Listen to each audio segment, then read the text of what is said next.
How do you make the best evidence available with the little resources you have? So that's the context under which we're going to work today. It's not a case of, oh, you have all the time in the world to go and figure things out. Like, it's rapid fire. And so that's the context in which we're going to operate today. So case control studies are some of the most misunderstood studies in epidemiology. If we were to pick one single study and say, this study is the most abused of all studies in epidemiology, then it has to be the case control study. And all you need to do is just look through PubMed and you see how the case control study has been abused and bastardized left, right, and center. So for example, this one calls the case control study a prospective case control study. Why is that an issue? Why do you have a problem with this terminology? For those of us who are familiar with case control studies, why is this a problem?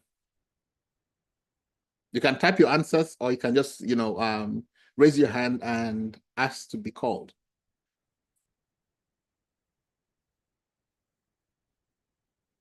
Oh, no takers. This is going to be a quiet session. Oh, we have some hands. Lungile, are you there? Yes. Let's see. Mercy.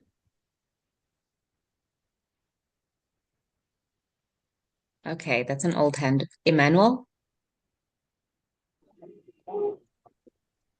Yeah, that's because case control is not a prospective study naturally. It's a retrospective in itself. So that perspective there it gives force to the case control. It falsifies it. Thank you. Why did you say naturally? You said they're naturally not case control, not naturally prospective, as though somehow they could be prospective under some other context. Because in case control, we already know the outcome, but we are looking at what are the exposure to this outcome. So we are looking back to the data or to the patient history or whatever we are doing. I was just teasing you. You said they're naturally not prospective, as though somehow in another context they could miraculously be prospective. I was just teasing you. Yeah, so that's the problem. Okay. Case control studies are not prospective. So this is the wrong terminology. All right, what of this one? This one calls a case control study a cross-sectional case control study. What's the problem? We need rapid answers so that we can move on. Cross-sectional is another study design. Excellent. So it can be, you can have a cross-sectional case control study. That makes no sense. What of this one? What's wrong with it?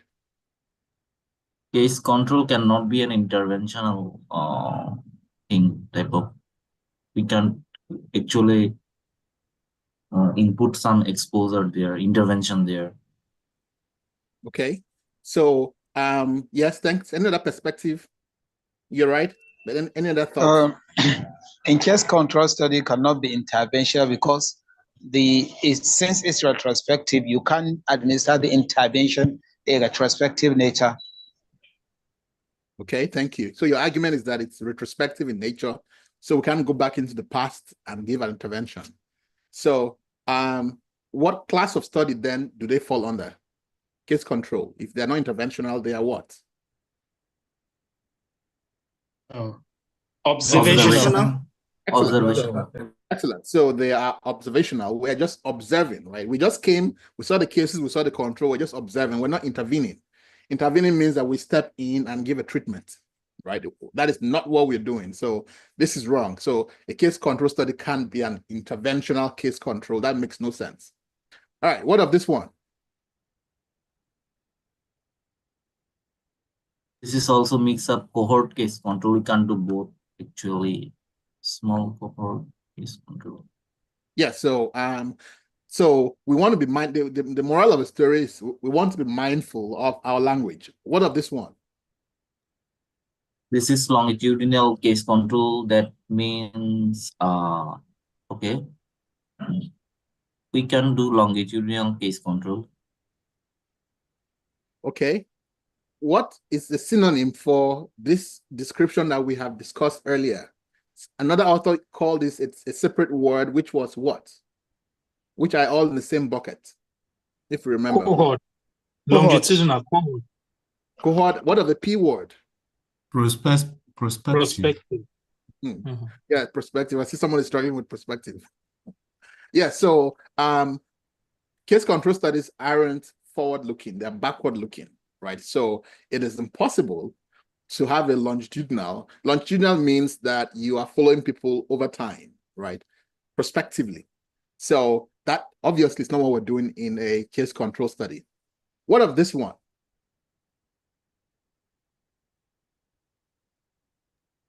Case control is analytical study most of the time. Okay. It's descriptive. You said that it's an analytic study most of the time. What of the other times? It's showing that it's descriptive case control study, but actually it should be analytical case control like that. No, I was just teasing you. You said earlier that case control studies are analytical studies most of the time. So I was saying, what Actually, of the most of the okay, wait, it should be all the time, not most of the time. Exactly. So case control studies are always analytic studies.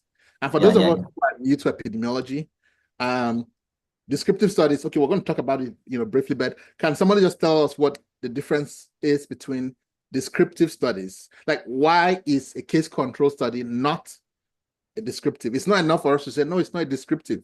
We want somebody to tell us why it is not a descriptive study. Because we actually, in case control, actually look the association between exposure and outcome, but it's not possible in the descriptive study. Okay, thanks. Can someone else tell us, in an analytic study, what are we always doing?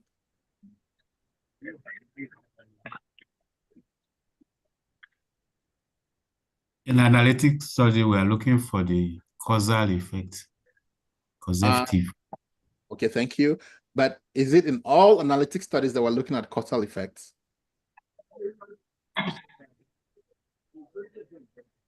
Your answer is half correct. I'll give you 50% of the score. What are we always doing in a analytic study? We are always doing We something. focus on quantitative variables that can be measured. Okay. Whose data in numbers. Okay. I'll give you 30% because I in this think study, we also do that, always right? compare two groups. Excellent. It's comparative. We're comparing, two groups, whether exposed or non-exposed, treated or non-treated.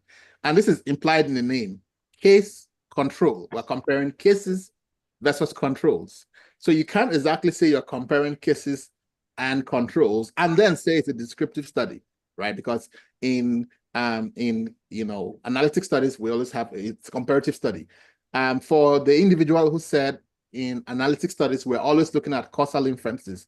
That is kind of wrong because in that big bucket of analytic studies, we also have observational studies like case control studies and cohort studies. And we also have can you kindly mute yourself, please?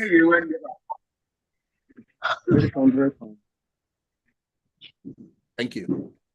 So in that big bucket of analytic studies, and please, let's all mute ourselves so we don't have interferences.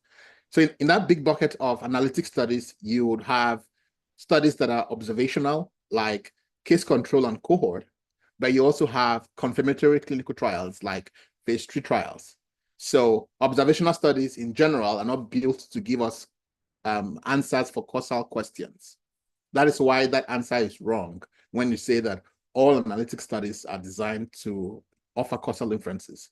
The individual who said that analytic studies are designed to give us quantitative answers, that is also somewhat wrong because that is not an exclusive property of analytic studies.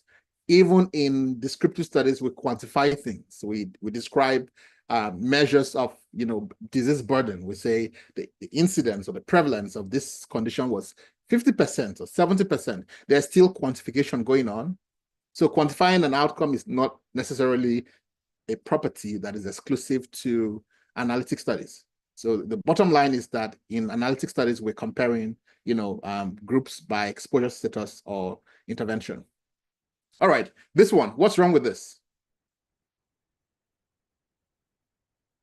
You can raise up your hand and we'll call you so that will reduce interference from the background. Emmanuel.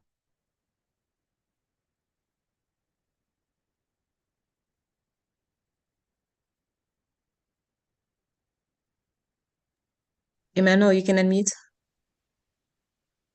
Okay, it's not experimental because there's no intervention going on.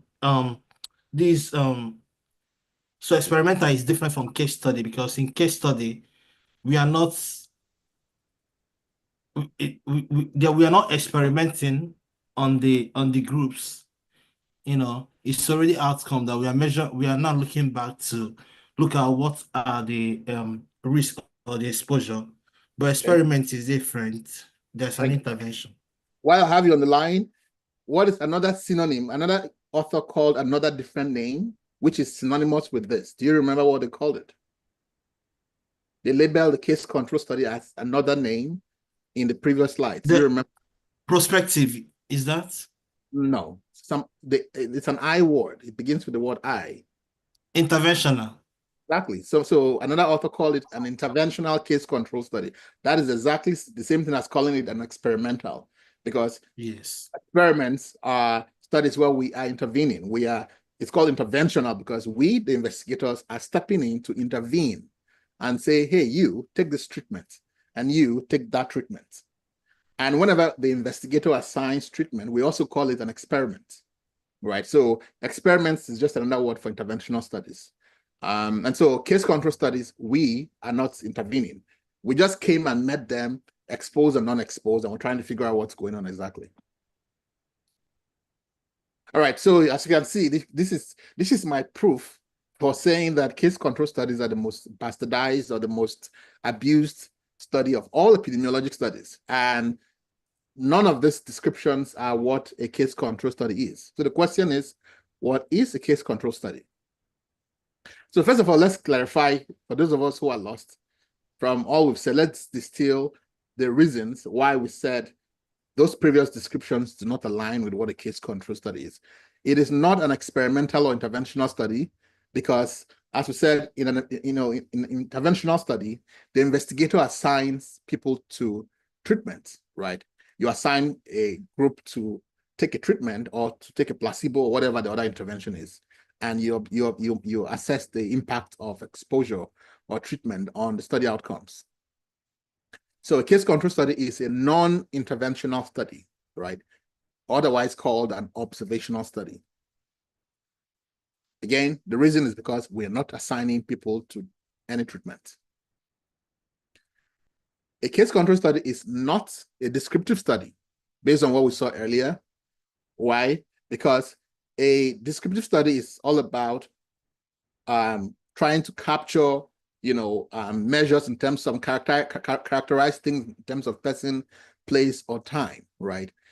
As opposed to an analytical study, as we said, where we're trying to compare groups in terms of the outcome. If we were to compare study designs to jobs, we'll compare a descriptive study to a photographer, right? A photographer goes to an event and all they're doing is capturing events, like, oh, take a picture, post on social media where people get likes, right? You're trying to capture moments. And that's all descriptive studies do. They capture events in terms of person, place, and time. That's all that descriptive studies are trying to achieve, right? So person, place, and time. That is a key. If you're studying epidemiology, you have to be familiar with that concept of person, place, and time. That is what descriptive studies do. Analytic studies, also called comparative studies, are doing something else. If, again, study designs were to be jobs, we will compare descriptive analytic studies to detectives. When a detective goes to a crime scene, they're comparing things, right? They capture, evidence compared to something else and like make a conclusion and say, oh, wow, this guy is definitely the one that killed out that guy, based on the comparative analysis of the evidence in front of them. So that is why we say that case control studies are, analytical, because we're comparing cases versus controls. Again, they are not longitudinal because in longitudinal studies, we're following people over time. And that is not what we're doing in in the case control study. So now we have a clear idea of what a case control study is. One way to also think about a case control study from a design perspective is to think of it as a more efficient form of a cohort study. So remember that cohort study and case control study, they have things in common. For example, both studies are analytic studies. Both studies are observational in nature, right? The one difference between them is that cohort studies are forward-facing, they are prospective.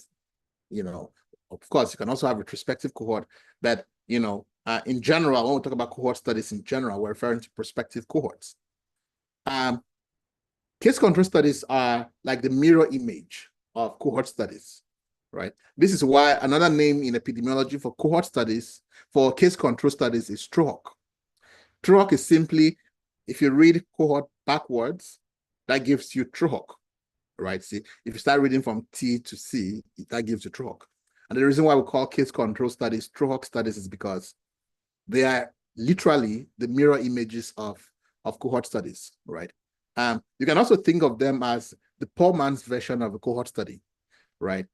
If we had a lot of money in the world, if we had a lot of resources, let me not just say money. If we had a lot of resources, because resources mean money and time and effort. All of those things are part of resources. So if we have unlimited resources, of course, we'll do a cohort study. But when we're a poor man and we don't have resources, well, then that's when we think of case control studies. So let's look at the cohort study first, and that might give us a framework with which to think of the reverse. Because again, remember that a case control study is the image, the reverse image of the cohort study. So what is a cohort study?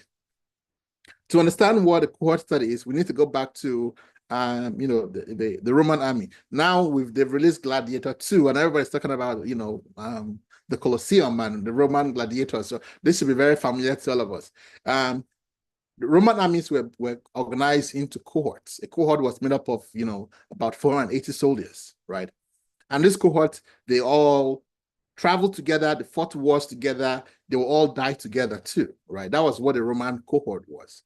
So in epidemiology, we've borrowed that idea of cohorts, Roman cohorts, and we've applied it to a study design where people go over time together, the outcome occurs or not, doesn't occur, and we measure at the end of the day what happened to all of these people. So that's what a cohort is. So when you think of cohort, in general, you think of the word prospective, because think of Roman cohorts who are traveling together across time.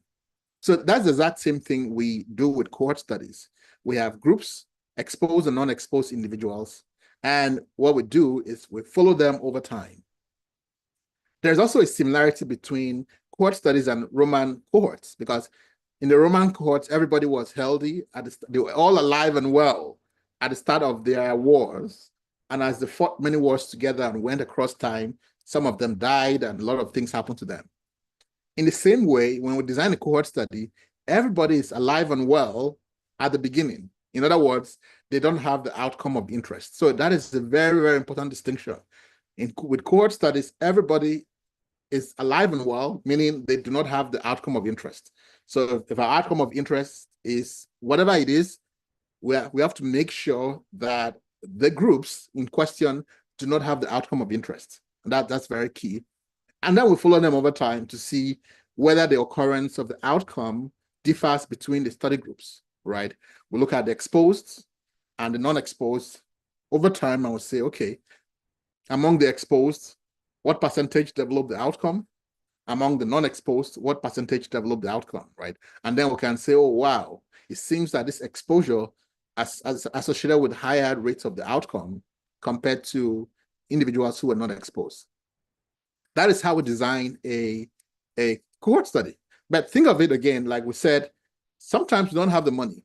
Just think of what is involved in designing a cohort.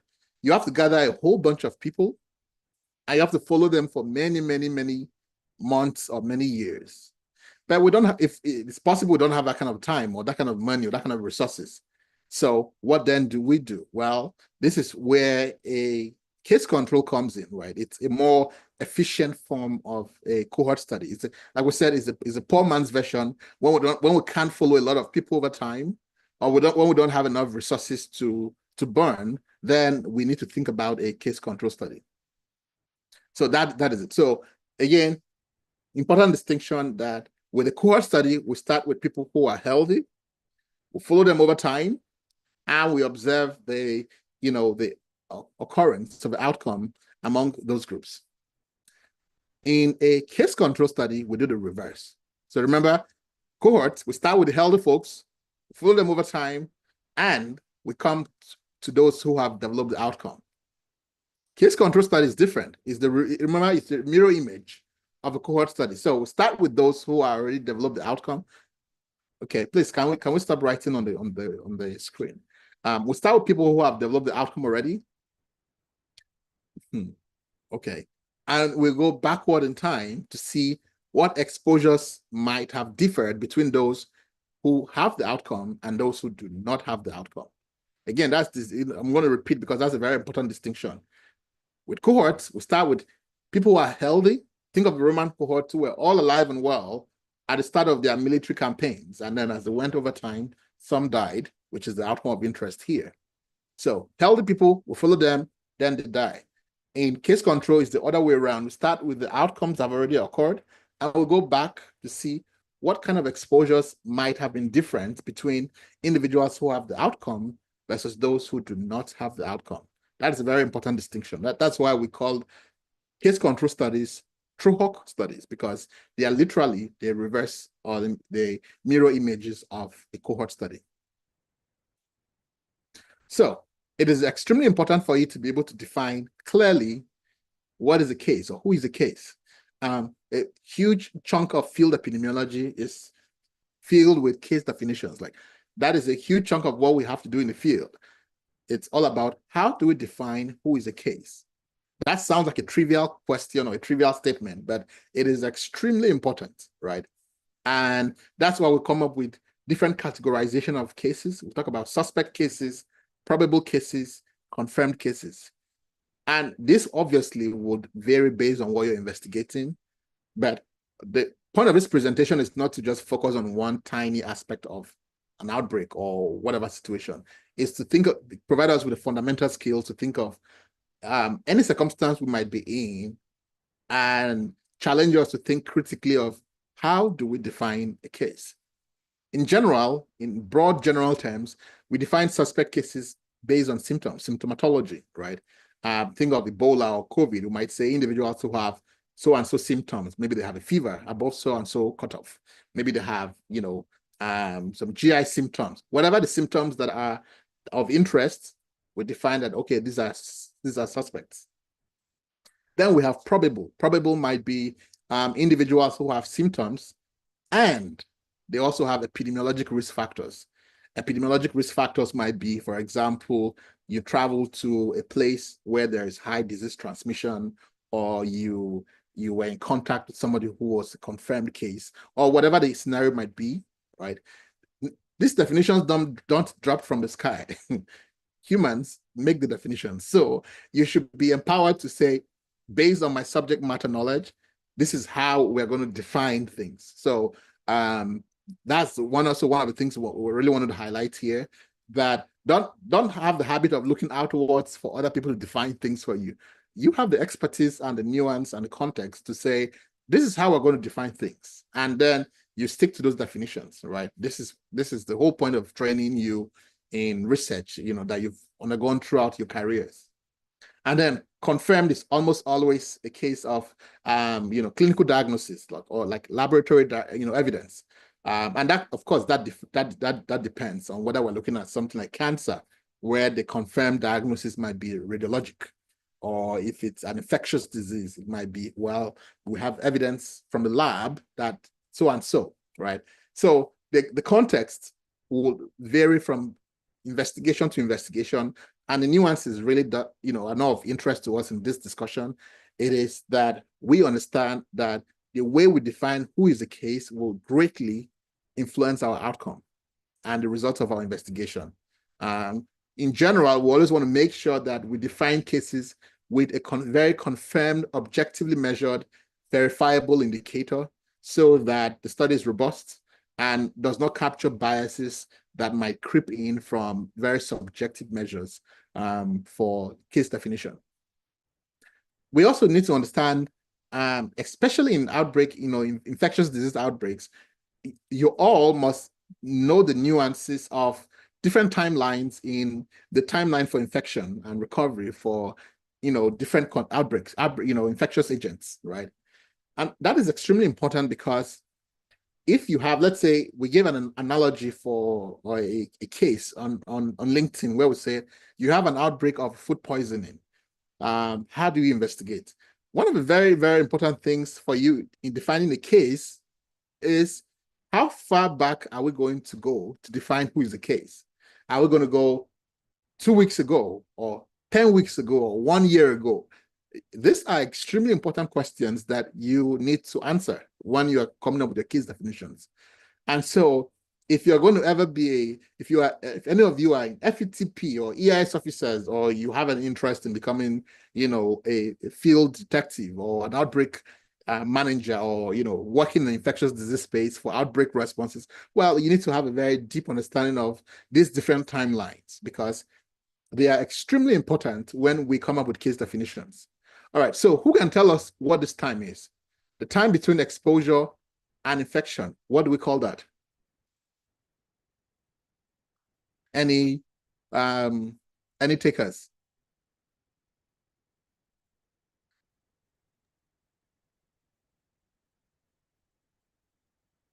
Lawrence. But yeah, everyone says incubation. Someone says lead time. Well, everybody's wrong there. So asymptomatic. Lawrence. Latency. Well, the answer is on is showing already. Latency. All right, what's different? Okay. Theo, can you kindly mute yourself? Thank you. Well, since everybody said incubation period, what is the difference between the latency period and the incubation period?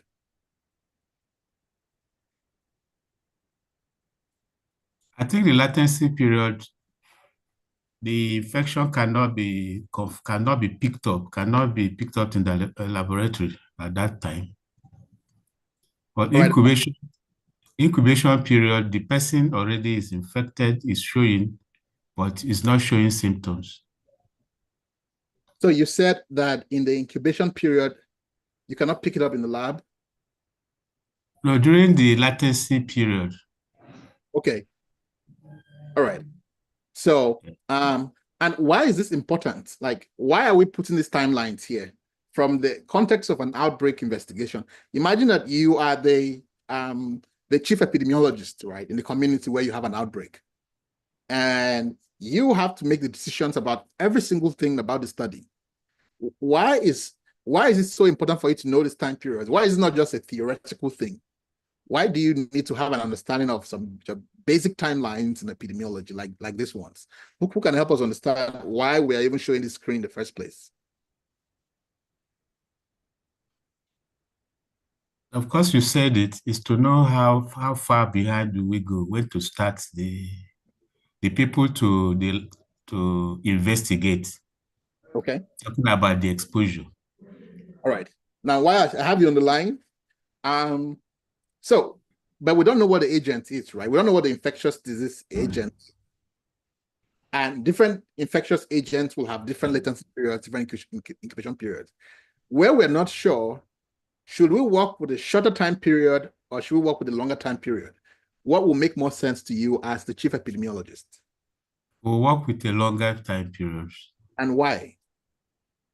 So as not to miss the cases. Exactly. Not to miss, yes. So public health in general works on the precautionary principle. Who can help us understand what the precautionary principle is all about?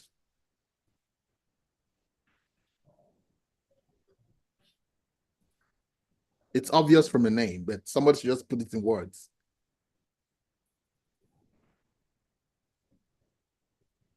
Is to err on the part of benefit of doubt. Exactly. Yes. We're on the side of caution, right? It's better to be, late than sorry, right? It's better to raise a false alarm than to say, oh, that's different ways of expressing the precautionary principle. So, so from your experience or from your guess, what do you think is a usual time? You are chief of mission or chief epidemiologist, you don't know there's an outbreak of infectious disease. You don't know the exact time, but just off your heart, what might be a practical number to work with for the latency period?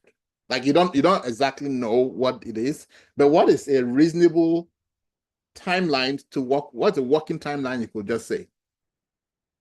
Because remember that you are in the field now, you don't have time to go and check up textbooks, but you need to come up with at least a decision, right? And then we can, if possible, can change that decision later on. What's a reasonable time period to go with?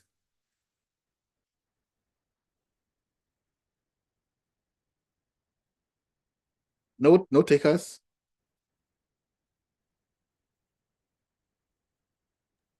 Lauren's hand is up.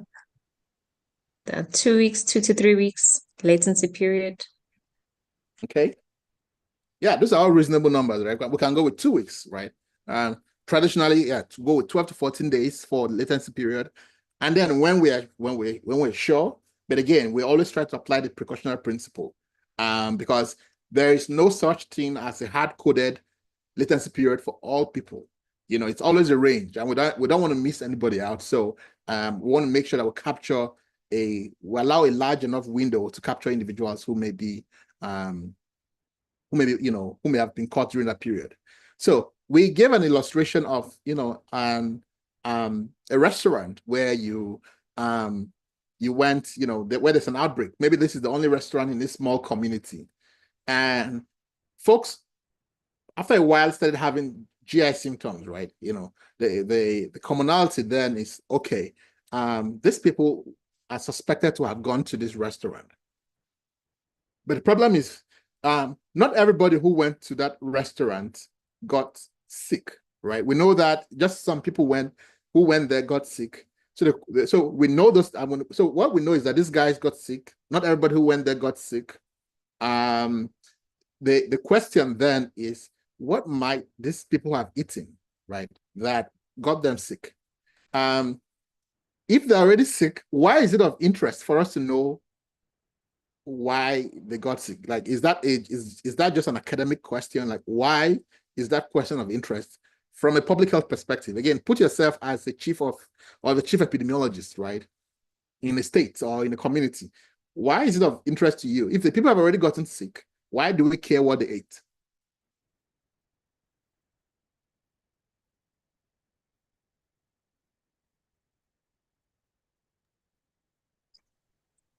Oh, yeah, Yemi?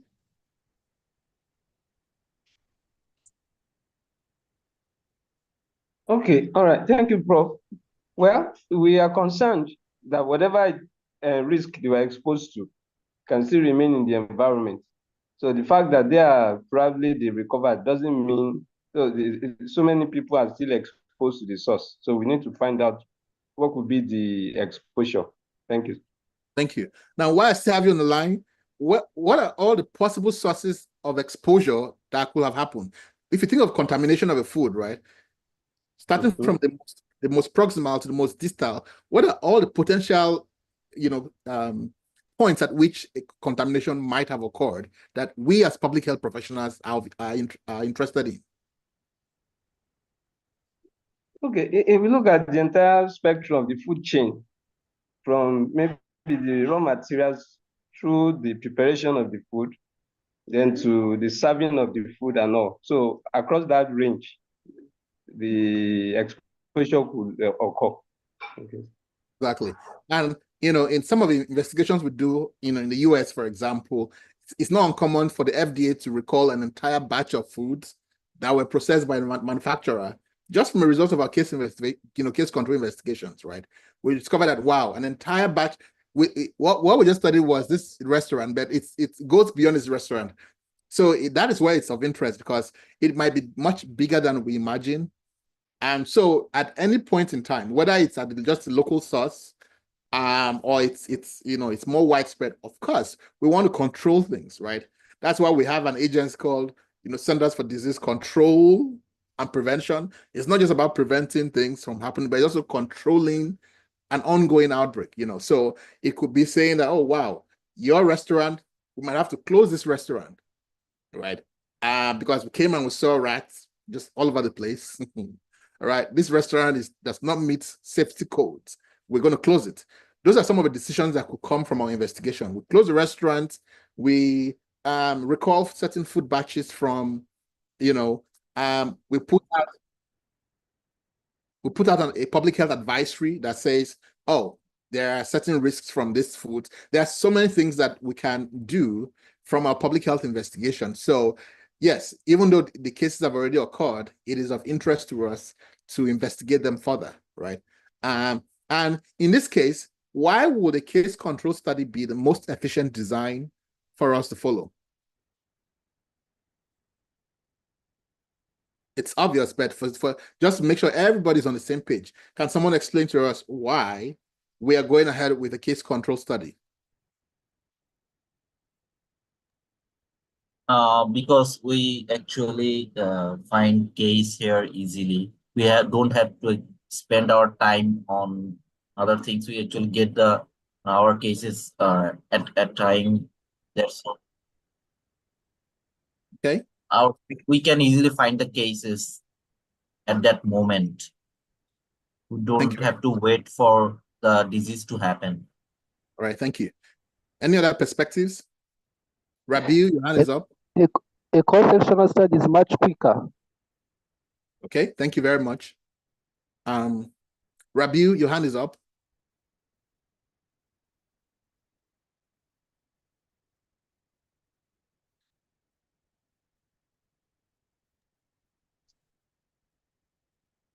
Okay, are you unable to unmute? Okay. Yeah, I'm on you. I'm with you, sir. Yeah. My name is Rabiu. I'm a student. Probably because we started from the outcomes of the.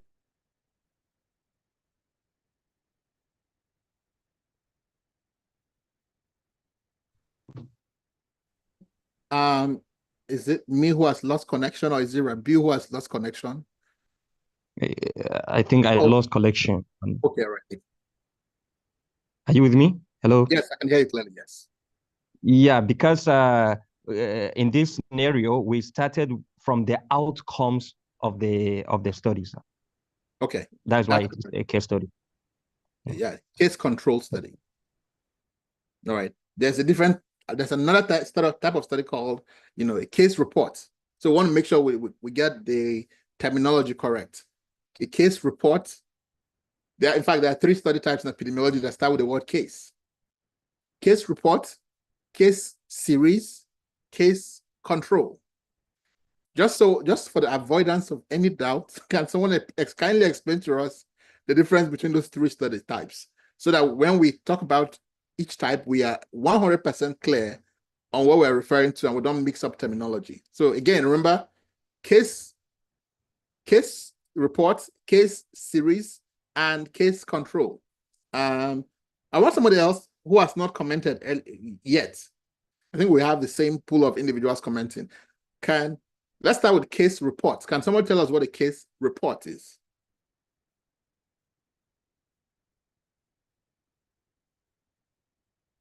We want to make sure we don't confuse these 3 terms.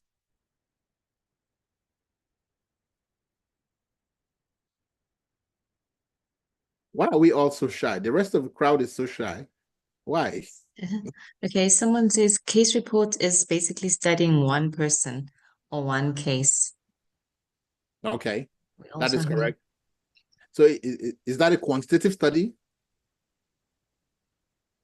Since we're talking about study types, is that a quantitative study or what? If we're studying one person, why are we interested in studying one person?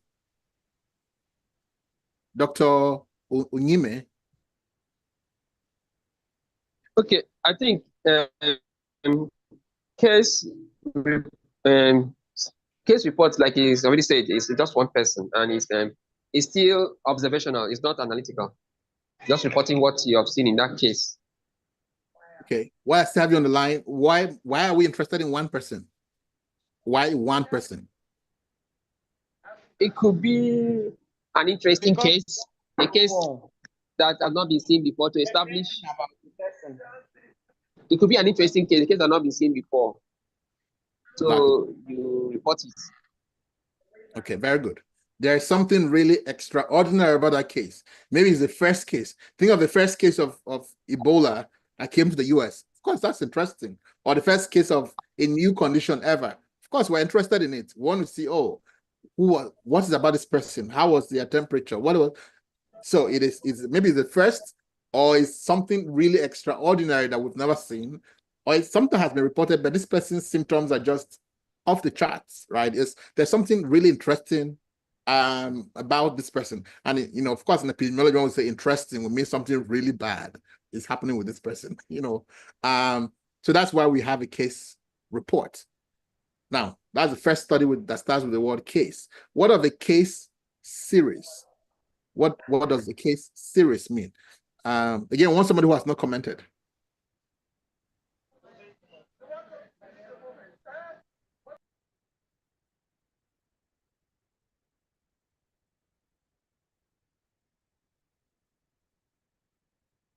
No takers? Gregory.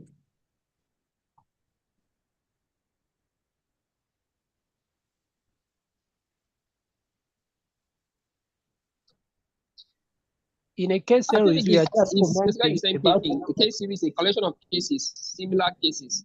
People present with the same symptoms, the same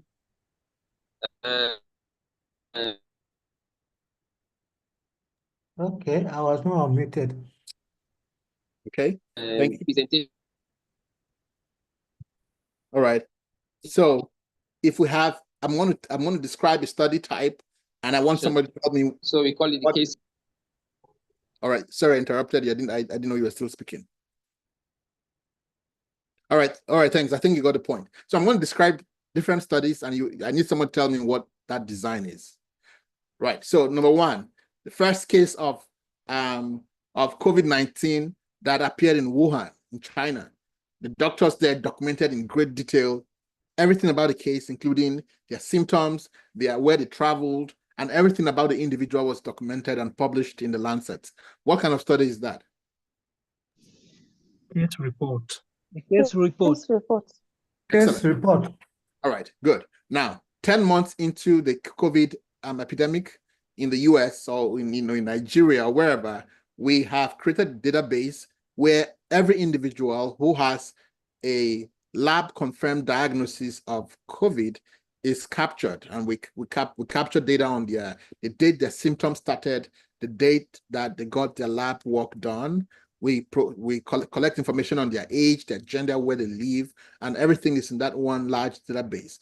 What kind of study is that? Case series. Case series. Case series. Case series. Excellent, because that is just one data set that has information about everybody, right?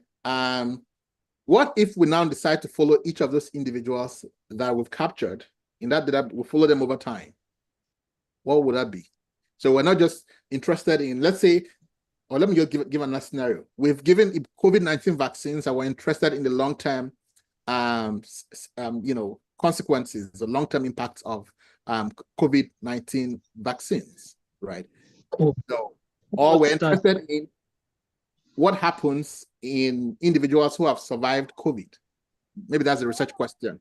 So for everybody who had COVID survived, we collect all of them in one database and we'll follow them over time to see. Every year we go and ask them, oh, are you still alive and well?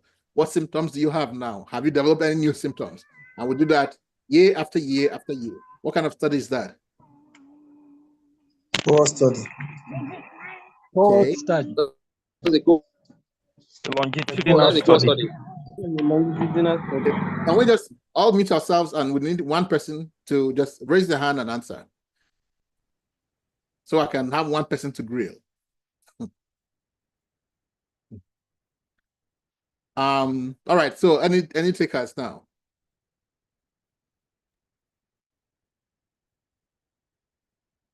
Please raise your hands. Okay, we have Abisoye. Okay, that is a longitudinal study. Okay, a longitudinal study is not a study type. It's not a study design. A longitudinal Okay, study so means the following cohort people. study. Okay, you say it's a cohort, but in the cohort study we Yeah. have what groups that we're following. What are the groups we are following over time? Are the people that have COVID already? No, we're just saying in general. In cohort study we have two groups, right? Exposed and Okay. non-exposed, Non-exposed. and we're following up over time. Do we have two groups in this area that we're following over time? Okay, no. We have the group, the people that have been exposed that already have been COVID. No, They want remember, to see if they develop something else. no, remember that everybody here has COVID, right? Oh, We're trying okay. to track COVID survivors and look at long-term sequelae. Mhm. What's the natural progression of disease? When you've survived COVID, what happens to you? So everybody has COVID. It's not as if we have COVID versus people without COVID. Everybody has COVID. The question is just trying to assess the natural history of this disease. So we have them and we follow them over time. My question was, what study type is this? Sorry, Prof, can I take a chance? Yes, please go ahead. It's called retrospective series. Retrospective means we're going back in time. But remember I said we're going every year, we go to these guys and say, hey, are you alive and well? So what about that is retrospective? I'm trying to hear your argument. Oh, now I get your point. Then it would mean it's prospective. Okay, so what design is it? So nobody has answered my question. Okay, can I take a chance? Yes, please go ahead. It's a cohort study. Okay, we just debunked that it's not a cohort study. Survival analysis. Survival analysis is a type of analysis, right? It's all we do with that with the data we've collected. So okay, let me give you a hint. I think it's cross-sectional. Okay, cross-sectional. What happens in a cross-sectional study? A cross-sectional study is one single snapshot in time. We've already established that we're going to these people every year and collecting data. So obviously, it's not a cross-sectional. All right. We said longitudinal study is not a study design. It's just whenever you follow people over time, it is longitudinal. All right. Remember that whenever we have a case, we're studying a case, the study design will start with the word case. When we have cases and we're comparing them with controls, we call it case control. When we have just one single case that we're reporting, we call it the case report. When we have a whole bunch of cases that we're looking at them in one time, we call it the case series. When we have multiple cases that we're following over time, it's called a case registry. A registry is simply a combination of individuals who are following them over time longitudinally. Since they're all cases, we call them a case registry, right? So you should be able to know what, it should be very intuitive, right, to you what designs are, and what might be needed, especially if you are in the field. It's not enough, especially when you're managing a big outbreak or epidemic like Ebola or COVID. You should know that it's not enough for you to just stop the outbreak. You need to design a study that would follow, you need to be interested in the long-term effects, the long-term, the natural history, right? So that is why all of these things are important, But coming back to the topic on hand, our case control, let us now see how then do we design this case control study that we're looking at. All right. How do we investigate it? So what we're going to do now is list out a detailed step-by-step flow of how we're going to investigate this, right? Just detailed step-by-step flow. So let's get a Word document and let's start with right now, transport yourself to the field, right? So this is now operationalizing the design, no longer just some theory. So I want a step-by-step of what we're going to do in investigating this outbreak. So let's investigation of the food outbreak or food poisoning. Poisoning outbreak, right? So step number one, you already have a context. We have this community who we have just one, for the sake of simplifying this design, I'm giving you very simple scenarios. The scenario here is very simple. We're in a small community, there's just one restaurant in this whole community. And we've discovered that our local clinic, there's been a lot of cases coming in that look like food poisoning. Our job is to investigate. When we ask all of them, where did you eat? They all point their fingers at that restaurant, right? So we now have a clue to follow to investigate. You're all disease detectives now. I've appointed all of you disease detectives. So what are we going to do? What's the first step? First step.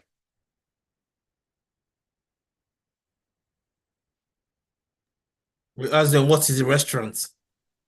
There's only one restaurant. But okay, sure, I will ask that. What is the restaurant? All right.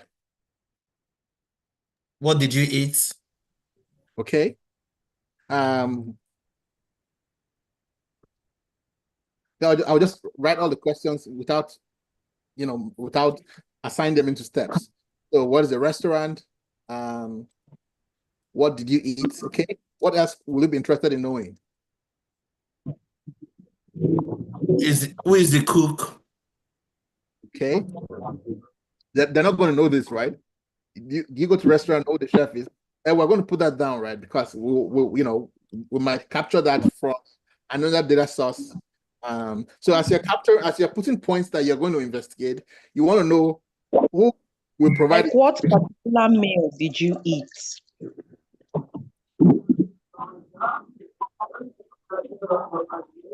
Okay. When did you eat?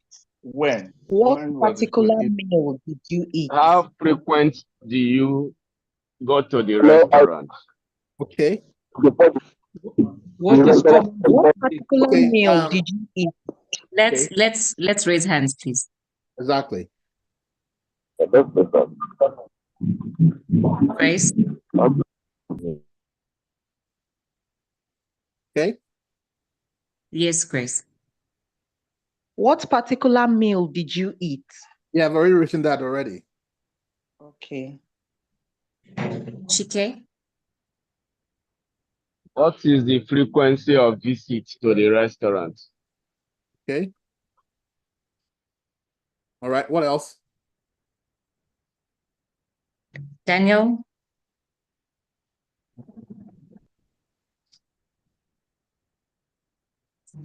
Eddie.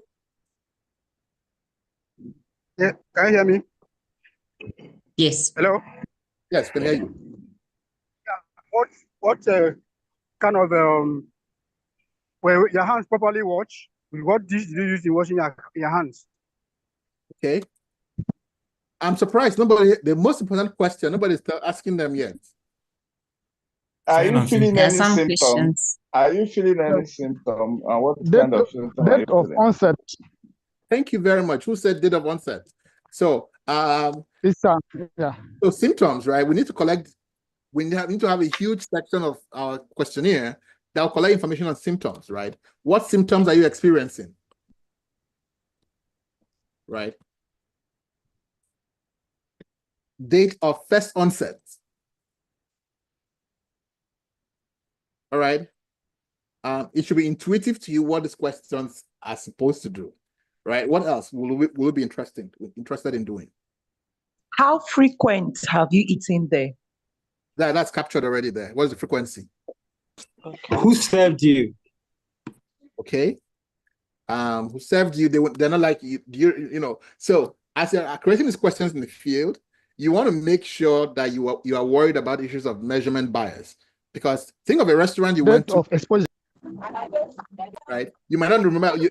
There's no way to know who served you. So that's something to keep in mind. Okay. Okay. What else?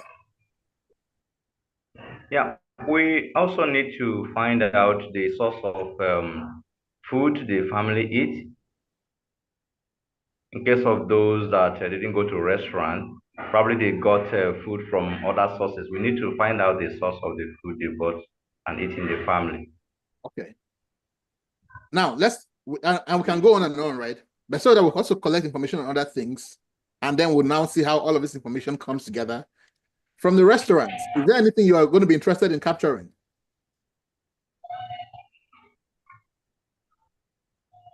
So someone said, how does the environment where the restaurant is located look like? Okay. Okay. Yeah. Is there a gutter close to the restaurant? We'll collect the samples. We might also need to look at the water used in cooking the food matters. Okay.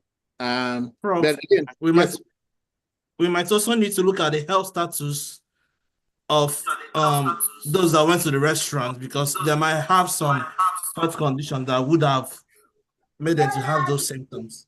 Okay. From the line hospital. Okay. Can we kindly mute ourselves? There's a lot of background noise, please, including a little baby crying. All right. Well, can I take a chance? Yes, go ahead.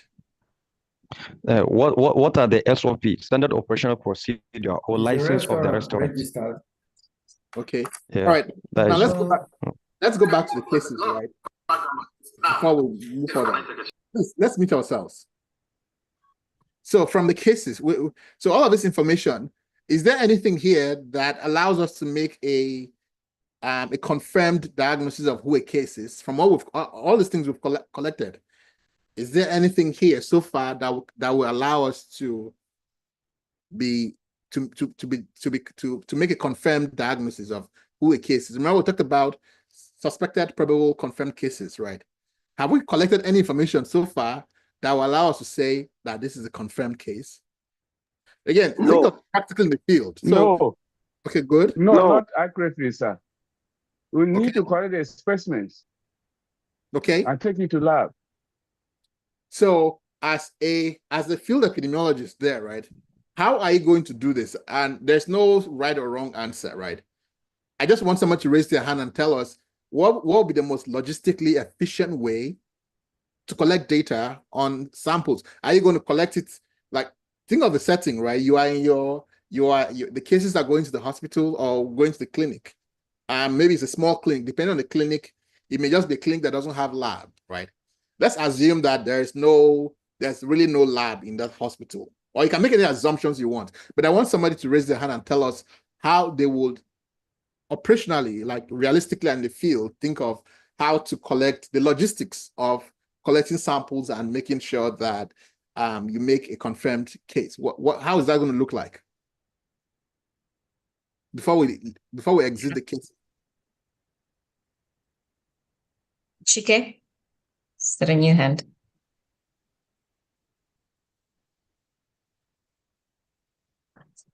Grace, your hand is still up.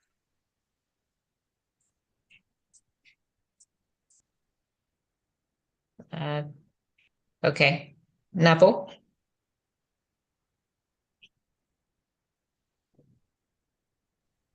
Hi, Prof. Assuming that this food poisoning case is a hospital case, right? Okay. The first point of contact in the hospital would be the nurse, and they would do history taking and parallel to taking of vital signs. And I think listening to a patient can help you with follow-up questions other than you asking questions, because some of your questions may be vague, especially if you don't have a history from the patient. And once you've collected sufficient history from the patient, that's when you start making follow-up questions. And I think that's when you can talk to a doctor, and the doctor would know, exactly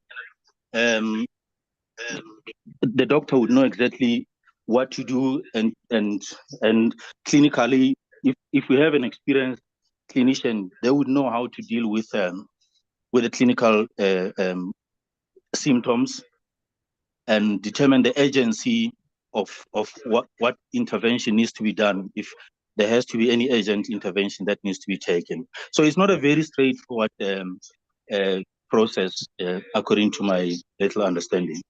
Okay, thank you. Now, I think we're all making the assumption that we somehow had the foresight and we just knew that there was going to be an outbreak.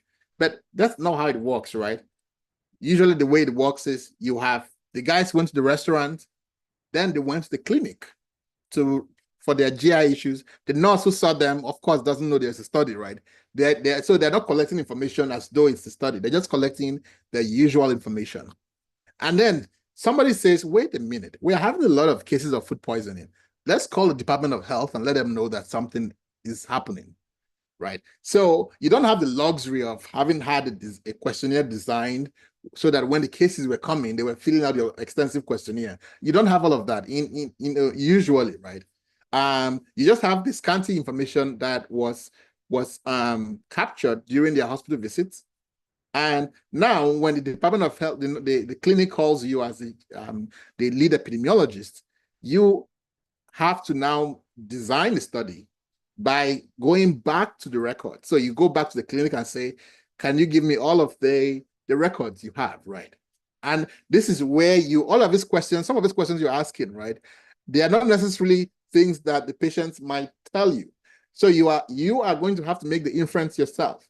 So first things first, you have to restrict who might be a possible case, right? This is where we're going to come down to issues like date of onset of symptoms.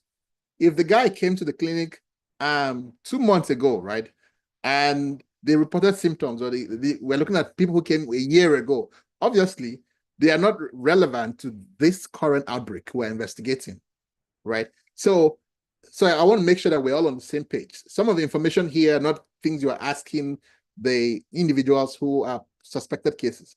All you have at this point is you are armed with a case note from the hospital of the little information they provided, right? Some of that information is just metadata. Oh, of course, when a patient comes in, the doctor notes, this is the date of a visit, and they capture all information, right? So and again, remember that the doctor may also not have may not have collected, send them to a lab, right? And it's let's say 3 weeks later or 4 weeks later, you're doing your investigation. So it's possible at this point that for some cases, you might never be able to capture lab data. And that's where case definitions come into place. So you can say, okay, we in this study were including individuals who met probable case, right? Or for those who we can confirmed cases, right?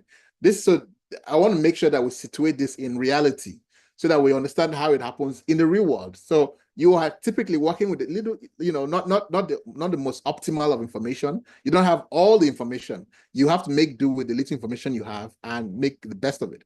So when we go to the hospital, so remember, they went to the clinic, they went to the restaurant, they got sick, they went to the clinic.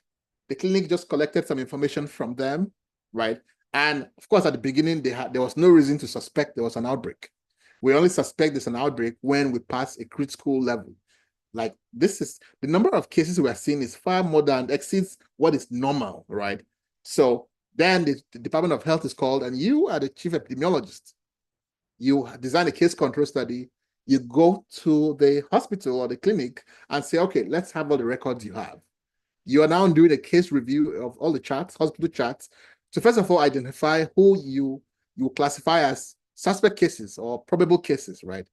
And so you're looking at the hospital records. Okay, date of onset, you're saying all people who visited the hospital between this date and this date will be and who had the following symptoms and who visited that restaurant will all be classified as probable cases, right? So that is what you're doing now. So now you have narrowed the 2,000 individuals with case notes. You have narrowed down to, let's say 200, right? What do you do next? So I've provided a very robust background for you. What do you do? So you have 200 individuals now. Let's say 100. What do you go about doing?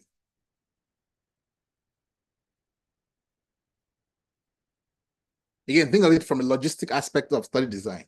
We don't just want to focus on the theory of it. Think of it. Imagine you're in the field, right? What then do you do next?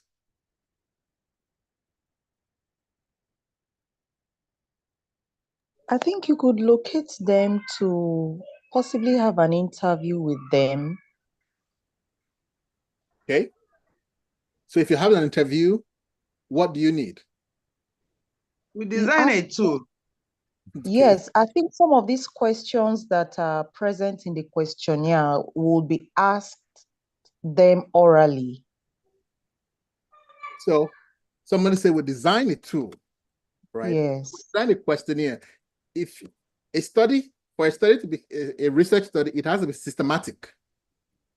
So that means that you're not just going to be interviewing people and say, hey, I saw you went to this restaurant, right? And then it's no longer a study because it's not systematic. It has to be structured. The way you're asking the questions of cases must be the exact same way you're asking them of controls. The same way you ask a question of one case must be the same way you ask them of all cases, right? So it's not just an oral interview where it's like, hey, my friend, I learned that you went to this restaurant. Tell me about it. No. We design a structured questionnaire, right? So in designing a structured questionnaire, right, we go back to this restaurant. Let's go back to this. Remember, what things might be in your questionnaire, apart from these ones we mentioned? Again, remember that in a case control study, our primary goal is to determine the exposure that gave rise to the cases. How are we going to know what the list of exposures, of possible exposures are? Like how, this is not a trick question, it's just a common sense question. How are we going to know what the list of potential exposures are? I think confirming from the people that ate there that they presented these symptoms. Okay. So, but they are only going to tell you what they remember, right? Or what they ate. But my question is, how are you going to get a list of all the possible exposures that people could have been exposed to in the restaurant during that period? Okay, I think you need to include it in the questionnaire, a list of possible symptoms they presented. Okay, but I'm not referring to symptoms now. Remember that in a case control study, we're not interested in the symptoms. The symptoms have already occurred. The outcome has already occurred. We are interested in the exposure that gave rise to those symptoms, right? So my question is, how are you going to capture all the possible exposures that they might have had? Where are you going to get that information from? It's think from maybe analytical clinic in the community. Okay. I think you could also From the have clinic. experts. The answer is Experts Sorry, already Dr. Samuel. Dr. go Samuel, back to everyone else can, I will mute everyone. Dr. Samuel, you can answer. Everyone else, please mute yourselves. All right. I'm thinking we need to visit the restaurant and try to know what exactly the meal was that they took. And then it goes from there. I mean, I can continue. Okay. Thank you. Why I have you on the line? Don't go away yet. So we're going to visit the restaurant, right? Are we only interested when you go to the restaurant? Are you only interested in the meal that one particular guy ate, or what exactly are you interested in? Well, we are interested in. We have already established that those that ate from that restaurant, had that the 100 of them that you just told us had these symptoms or whatever, or the outbreak. So what I'm just thinking is we need to go to that restaurant and get whatever meal they must have taken. We may ask a few questions as to what exactly they took, and from there we take it forward. Okay, but when we collect data on exposure, it must be independent of the cases or the controls. And remember, we're putting the cart in front of a horse. At this point, it is when we collect the information and create our questionnaire that we will go and ask people, right? That what did you eat from this list? So at this point, I'm really curious. Somebody should tell us, what are you collecting from the restaurant? The menu, the menu of the menu. Yeah, so somebody said, who is that saying the menu? Please, can you build that thought? Yeah, I think we are collecting the menu because the list of food that was served on that day, because we don't want to start asking. So if we have the list, then when we go to the cases, then we could begin to take each of those meals from the list of the menu. So remember that we're also looking at time. It's not just one day, right? Restaurants, might offer different foods at different days. So they might say, oh, this is our special of a day. So is it just one? A restaurant typically will not have just one menu, right? So what exactly are you collecting data from on? Or the menu. So what are you going to tell the owner of a restaurant?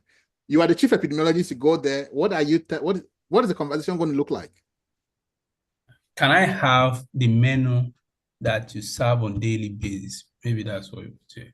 Okay, menu for all the days, but is it Yes. just menu you are going to because a menu might be a let's say sandwich, chicken sandwich. That's the menu, right? Apart from the big food items like chicken sandwich, what else are you interested in? Is that the only thing that could make people sick? Probably the raw material, the raw food material. But people don't eat raw materials, right? They eat processed food. So apart from saying, oh, I'll write down chicken sandwich, right? I'll write down, French salad. What else do people consume that you want to capture?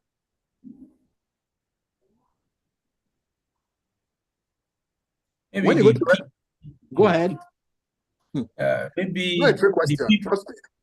yes, maybe the people that had been coming from a period of time I'm going off the meal now. I'm just looking at other things that one may collect while going there. Like maybe you want to look at the people, if they have the contact or whatever, that came with a period of time that we suspected the outbreak happened. Okay. All right. The point I'm trying to make is that if you're ever in this situation, don't worry about just big food items. Worry also about condiments, right? Sometimes you go to a table and you're like, oh, this food is not spicy enough for me. Can I have some pepper, right? Don't ignore the pepper shaker or whatever it is there, right? Okay. Because how do you know the infection is not coming from there? Or, the raw salt on the table, right? So the point I'm trying to make is that in a case control study, you don't know where the infection is coming from. You need to cast your net wide. Remember the precautionary principle? You need to cast your net wide. All right, let's go on to the controls. So we don't take forever talking about cases and the questionnaire. How are you going to define controls?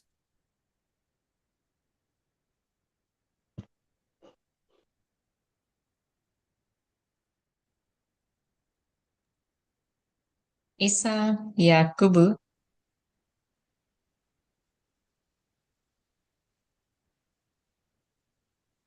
John Shockers. The people who attended the restaurant but did not develop the disease. Okay, thank you. That's a good place to start. But who attended the restaurant when? Is it like we need more? The devil is in the details, right? We're designing a study now, so we need to be very, very specific.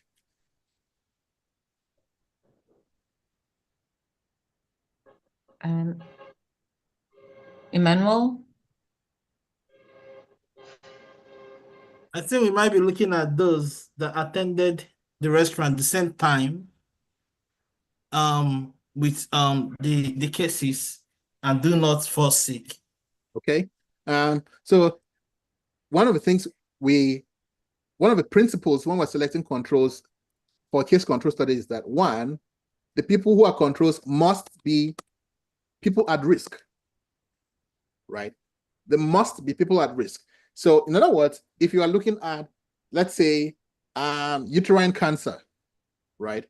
Well, you have to include women because only women are at risk for uterine. You won't go and say, oh, we're going to have males. That makes no sense. That is one of the biggest principles you must keep in your mind. Controls must be people who are at risk for the outcome, but did not develop the outcome, right? So in this case, for example, well, they were at risk for getting food poisoning because they went there, right? And you must think of elements of person, place, and time. We're talking about that exposure occurred at a very specific time. If somebody went way outside of that time window, then are they really at risk for developing the outcome? No, they're not, because they came when the exposure was not there, right? So whenever you design a case control study, one, the controls must be people at risk for the outcome. Two, they must represent the or they must come from, geez, my typing is terrible, from the same population that were exposed, that gave rise to the cases. Now, this seems like a very simple idea, right? But it's sometimes more complicated than this. Imagine that you are looking at, let's say oral cancer, right? And you have all oral cancer cases in, let's say in the country, go to a specialist hospital, right? Now, the question then is, what is the population that gives rise to those cases? Well, the population is not just people who are in that little community. Remember that this is a teaching hospital that serves people who come from far and wide. That means that philosophically, you must think, so how do I define this population in a way that ensures that the controls also give rise to, or the controls come from the same population? Another way of thinking of this is to say that the controls are people who would have come to that same hospital if they had been cases, right? So this is very, very important. Now, this is a very simple example we're going through. Food poisoning, of course, like, oh, it's people who went to that same restaurant.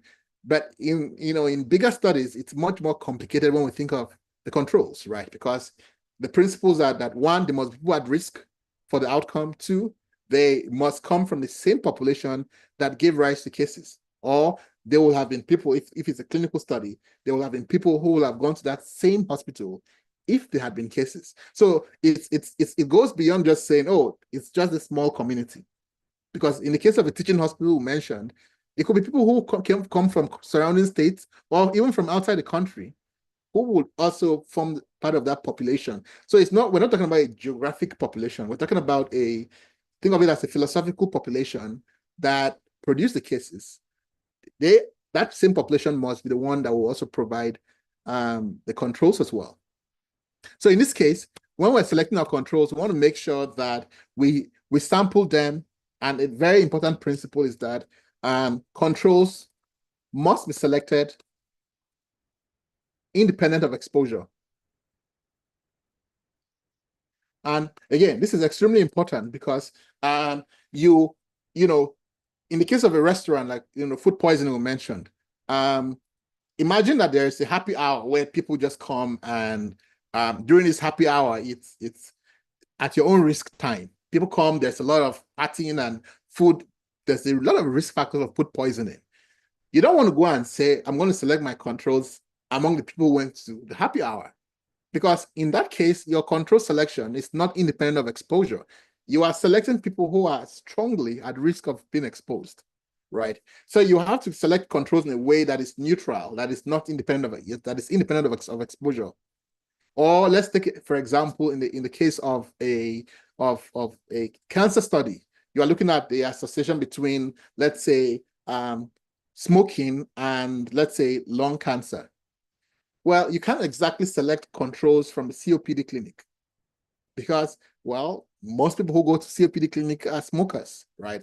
And so in that case, your selection of controls is not independent of exposure, right? So those are some of the key principles you want to keep in mind. In general, when you're selecting controls, it is not an easy thing selecting controls. It's, it appears simple, but it's something you want to give it a lot of thought because it affects the outcome. In general, you want to select controls between 1:1 up to 1:4 ratio, because anything beyond 4 controls to a case, there's no extra gain you get from efficiency or power of a study, right? And that's another principle. That's the fourth principle to consider when you're selecting controls, right? Ratio 1:1 to 1:4. Anything beyond that it's just wasteful. Because know that for every control you are selecting, that is resources. You have to collect data from them. You might offer incentives, and all of these things add up in terms of resources. And remember that the whole point of a case control study is a poor man's version of the cohort. So you need to think of this in practical terms. And then you also have to worry about sample size. I'm going to quickly show you. We should all be familiar with calculating sample size for different types of epidemiologic studies.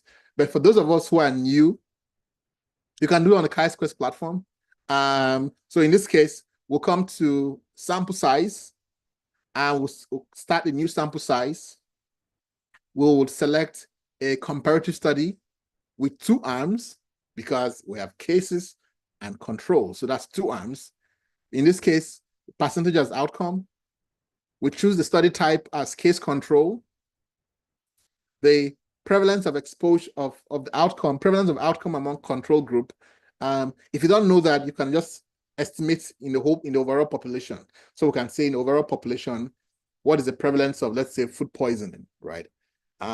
Let's say we can say 20%. Then we provide a prevalence of outcome among cases. We expect that, let's say, it's 30%. I'm just making up the numbers. In your own case, you want to make sure you do some research, or you provide values that make sense. The level of confidence is 95. We always want to do a 2-sided test. The power desired is 90. The ratio of controls to cases is 1, or we might want to do it up to 4. Like I said, anything beyond 4 is no longer, beneficial in terms of efficiency. And we expect a response rate of 80%. And once we do that, we get the sample size we need, 308 cases to 1,232 controls because of the ratio 4:1. So you can see the higher the ratio you put here, the larger the sample size. Now, we can play with some of these parameters. We can say, okay, we are willing to accept the power of 80%, which is traditional, and we're going to reduce the number of controls to 2. 2 controls to 1 case. That would obviously lower our sample size to 276 cases versus 552 controls, right? So in a nutshell, that's how you can calculate sample size for case control studies. But again, I will encourage you, try and play with it, look at different scenarios under which you can tweak certain assumptions, and you can see how that might influence, the number of, cases and controls. So in this case, we need 276 cases and, 552 controls, if you wanted a ratio of 1:1, obviously the sample size will be reduced dramatically, so that we will have this. So sometimes you might say, okay, as you can imagine, the larger the difference we want to see, the smaller the sample size will be. So here we expect that the prevalence of the outcome will be double among the cases compared to the control. So in that case, our sample size is now 104 for cases and 104 for controls, meaning that we need 208 people altogether for the study. So obviously, one of these things, these are things that you get better off by actually doing them. But very important to note is that when you are administering a questionnaire, you want to make sure that the way you assess is the exact same way as you assess in controls versus in the cases. You don't want to start probing the cases and say, are you really sure that is the answer, right? No, because now you're introducing bias into the study. And we call that ascertainment bias, right? Where the way you are trying to assess an outcome is different from one group versus another group.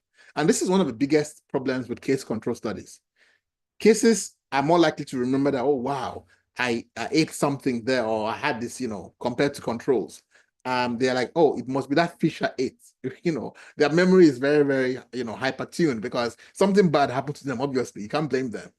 And so your job is to make sure that you, as much as possible, eliminate possible biases that could occur.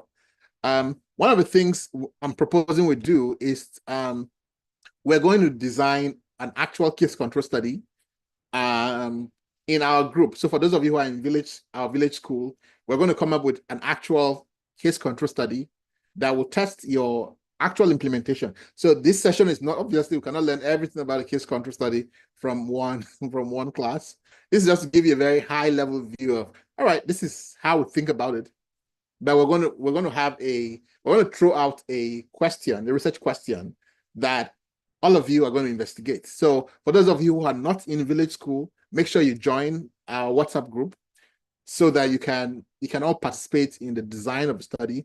And that's when all of these things will click in place, right? Other than that, it's like, okay, you might think you have an idea about it, but you really don't. So, but as an epidemiologist, if there's one study that you should know the ins and outs, oh, it's a case control study because this is your a very important tool in your toolkit.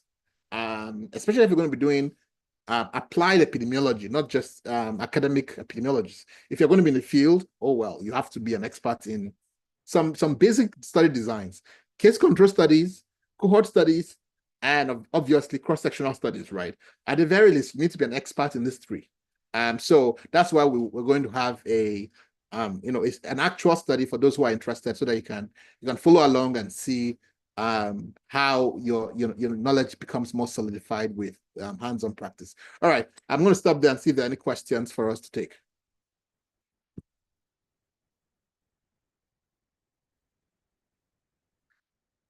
Any questions? Or is that as clear as mud?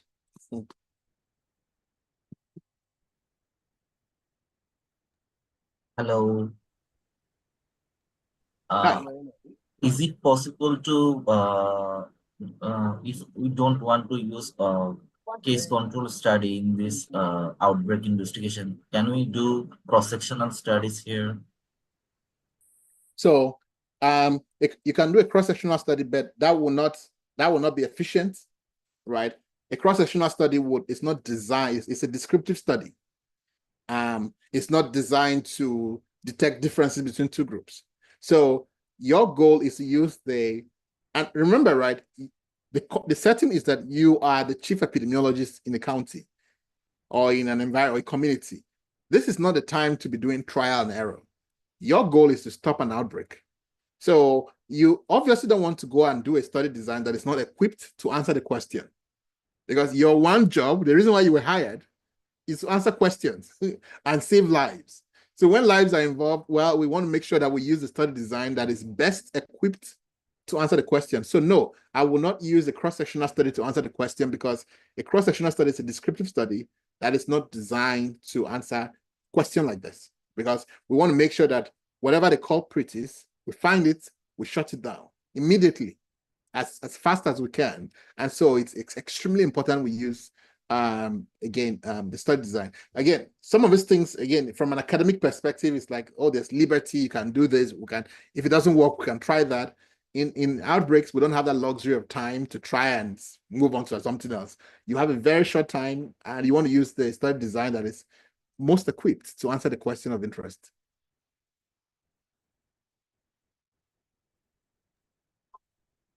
Thanks so much. But I have another confusion related to sometimes there is just some close connection between retrospective cohort and case control. How can we actually differentiate between these two studies, retrospective cohort and case control studies? Actually, though, all those are actually go behind our timeline for those studies. So the difference between the retrospective cohort. So I'm assuming you know the theoretical aspects of it. So I'm not going to I'm not going to go into theoretical aspects. I'll just ask in an applied manner. So a case control study, as we've explained here, you start with the cases. You start with cases, and then you find controls, right? Find controls. The way we find controls, there are two ways to do it controls, right? One is to create a line list of controls. So you have a long list of controls that you write out, right, with their ages and other demographic variables, and then you now match to individual cases. So that's one option. Or you have a case-by-case scenario where you take the first case, you find its controls, and so on and so forth, right? Whatever you do is best defined by the context you are in. So, but the bottom line is that in the case control study, we start with identifying the cases. Now, that is quite different in a retrospective cohort study. In the retrospective cohort study, the first thing we do is to define a historical cohort. That is extremely important, right? So we're going to say that individuals, or the study population, are individuals who lived during this time period, from this point to this point. That's a different thing. That's a different question we're asking the case control. The case control, we're simply saying, oh, who are the cases? That's where we're starting. In a retrospective cohort, we're saying, you first of all define the study period, right? This is the period. And you're defining it in one of two ways. You can either say this is a fixed, let me see. You can either say this is a fixed period of time. So everybody who lived from point A to point B, right? If there's no evidence of, if there's no data of you living throughout that period, then you're not part of a study population, right? Or we can say, we can define the study period for each individual. So each individual, for individual A, we can say people who time period from when you had this to when you had that, right? So, but most commonly we use this approach where we say, this is the time period that defines this historical cohort. After defining that historical cohort, we go and say already, at the start of that time period, who was exposed, who was not exposed, based on time A. So, in other words, if individuals are not part of that historical cohort, they're not even part of a study population. If you had data for only 1 year, you are not part of a population. You must have had data for all that time period, right? For you to even be part of a study population. And then we'll go to this time period and say, of course, we're going through records and say, from the available records, who can we classify as exposed or non-exposed, right? For those who we classify as exposed or, and non-exposed, we're going to look at records at this point to see, did they have the outcome of interest at that time? If they did, we're throwing them out. Because for a cohort study, the individuals at this point must be free of the outcome of interest, right? And we're going to talk more about cohort studies next week. So let me not preempt that. But the idea is that in a case control study, we start with the cases, and then we try to confirm the cases and then match them to controls. That is very different, both philosophically as well as operationally, in how we conduct retrospective cohorts in the field, where we first define a solid time period, right? And that defines our population. So you can see that it's quite different in the way we both think about it and actually do it in the field. All right, any other questions? Thanks so much. Yeah. Okay. Sean? Yeah, sorry, I was just going to find out what's the difference between case registries and cohorts. Okay, who wants to take a shot at answering that question? We discussed that, so I want to test your recall. Okay, so you talked about case registries as a group of case people who have the case, and then you monitor them over time to see, to watch out for those who develop other complications from disease or who are cured from disease.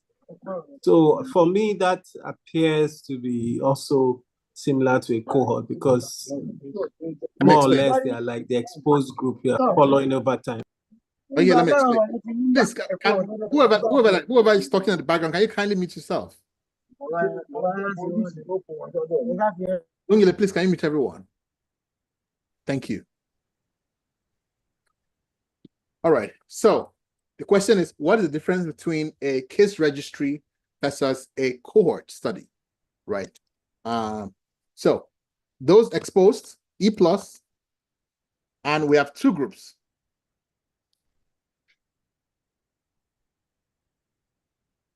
Oops. Exposed, non-exposed. For it to be a cohort study, we have two groups, exposed, non-exposed.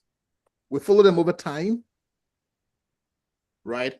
And we try to see the outcome, which is how the occurrence of the outcome differs between the two groups, exposed, non-exposed. For it to be a cohort study, individuals must be free of the outcome at baseline. If you have the outcome at baseline, then that's not a cohort study. Now, I must also clarify that there's a difference between the colloquial use of the word cohort from the way we use it in epidemiology. If you check the, what's the popular dictionary called? Check it. Webster, thank you. If you check any Webster, what's cohort? They'll tell you a cohort is a group of people. Well, that is where your confusion might be coming from, because you're like, oh well, in a case registry, we have a group of people, right, who are all exposed. Is that not a cohort? Well, in the English language, it's a cohort. Epidemiologically, no, it's not a cohort study, A group of people is not just a cohort, right? A cohort study is an epidemiology study where we have exposed and non-exposed individuals. We're following them over time, right? Even in the case of a retrospective cohort, that's the exact same thing is happening. We're still going back in time and following them, right? And we then observe the outcome, how it differs between the two groups. In the case registry, all individuals have a common exposure or have a common outcome. It's not as if you have two groups. They all have, in this case of COVID we're talking about, let's say you're trying to look at the natural history of COVID. Everybody here has COVID. There's no distinction. There are no two groups. You are just following them, this one group over time to see how, what issues they have, the research question is also not well defined in the case of a case registry. It's just, let's just watch out and see what happens. In the cohort study is an analytic study. There is a hypothesis you are testing, right? There's a well-defined research question. So both philosophically and operationally, there are vast differences between this and this. This follows two groups, exposed and non-exposed, over time with a well-defined research question, a testable hypothesis, right? This is just testing examining or exploring the natural history of a disease. So this is exploratory in nature. This is a well-defined, research question with a testable hypothesis and with two groups. I hope that distinction is very clear to you now. Yes, it says it makes sense. All right, great. Daniel? Thank you, Prof, for this teaching. Prof, please, can you throw more light? I've come across this expression, nested case control study. Is there, what exactly does it mean? Okay, that's a good question. So in a nested case control study, so nesting means that, think of a nest. A nest is where, this is what a nest would be like, and then you have an egg inside the nest, right? You have a nest and then there's an egg inside. That's what a nest is, right? So in a nested case control study, we originally designed it not as a case control study. We designed it as a cohort study, right? And then after time, so think of, for example, some of the classic cohort studies we have in epidemiology, like the Framingham Heart Study or the nurses health study, in Boston, right? Where they go to these people, they collect like tons of information, and then including blood samples and all manner of samples, right? And then later on, somebody comes in they want to do a PhD and they're like, we wonder what we're going to do for your PhD. And they're like, let's look at, maybe along the line, we're like, this individual's developed, let's say we started with this exposure, we followed them many, many, many years, right? And then we realized, wow, individuals developed some outcome, right? The outcome it developed is quite different from what the original research question was. The original research question was, let's compare exposed and non-exposed individuals, look at their risk of, let's say, lung cancer, right? Lung cancer. Everything in this study was powered to detect lung cancer. Then later on, we have some interesting outcomes that are emerging that are not part of the research question, right? Maybe they now develop Alzheimer's disease later on, right? And we're now interested, can we do another study within the study, right? Can we nest a case control study inside this cohort study to answer this research question, right? And maybe we've collected, we have a whole blood, and this large cohort studies are very great for that because they collect all these blood samples, they freeze them, so they can always go back and measure whatever possible exposure is of interest, right? And and so now we have individuals who develop this new outcome we're interested in that we can now go back and say, hey, can we get your consent to test your blood for this new exposure we're interested in? So it's called nested because it is nested in an existing study we had that was not even designed to answer that research question, right? And so that is the idea behind nested case control studies, is that we have a large, data-rich cohort study, and within the context of that study, we want to now explore some new research questions. And so we nest a case control study within the framework of an existing cohort study. I hope that is clear. Thank you, Prof. Yeah. Okay. Okay, I think there are no more questions. Christopher? Prof, I have a question. Oh, okay. Okay, Prof, I just want you to, because you gave some criteria for control. Now, there's a research question, and there are two among the researchers, two proposed potential control. Is a case of recruiting patients with head injury, then to identify some markers that can be compared with controls to see the degree of expression or of production of those neuromarkers. So in this study, what are the potential or the potential controls for this study? Like one of the researchers suggested patients that I'm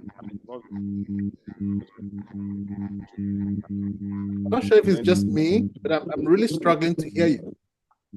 Okay, can you hear me? Can you hear me now? Yeah, I can hear you. Okay, I said there's a research work that I'm interested that's currently ongoing. But there are two different opinions regarding the controls. And the research work is on patients with head injury. Can you hear me, Prof? I can hear you clearly, yes. Yeah, so the outcome is to assay for some neuroinflammatory markers in head injury patients. So they want to compare it with some control. So the question now is, who are the potential control in this study? One of the researchers suggested patients that are involved in road traffic accident with other form of injury, maybe fractures and the rest, but no injury. Another one said, no, normal patient not involved in any accident. From your own opinion, because I'm trying to look at your criteria you gave to define the. So I don't know what you have to say regarding these two opinions based on this criteria of choosing the control. Yeah, thank you. Yeah, thank you very much. I think the more interesting question is whether a case control study is even there's this background humming sound. I'm not even sure whether it's just in my head or can we kindly mute ourselves, please? All right, thank you. So I think the first question is even to ask whether a case control study is the most appropriate study, because it seems from what you said is your research question is simply to look at the expression of a biomarker among individuals with head injury, right? If that's the question, then your study seems to be more of a case series than a case control. In other words, you have all these individuals who have head injury, who are entered into your database, and for each person that comes, you look at, you collect data on the biomarker and on other characteristics. And then within that population, you are looking at the research question is, what factors influence prediction of or influence expression of this biomarker or whatever indicator we're looking at. So it is not very clear to me why you want to use a case control study in this context, because it is not very clear that that it fits the bill. It's so the research question doesn't lend itself to a case control. So I wouldn't do a case control if I were you. This seems to be a clear-cut case of a case series.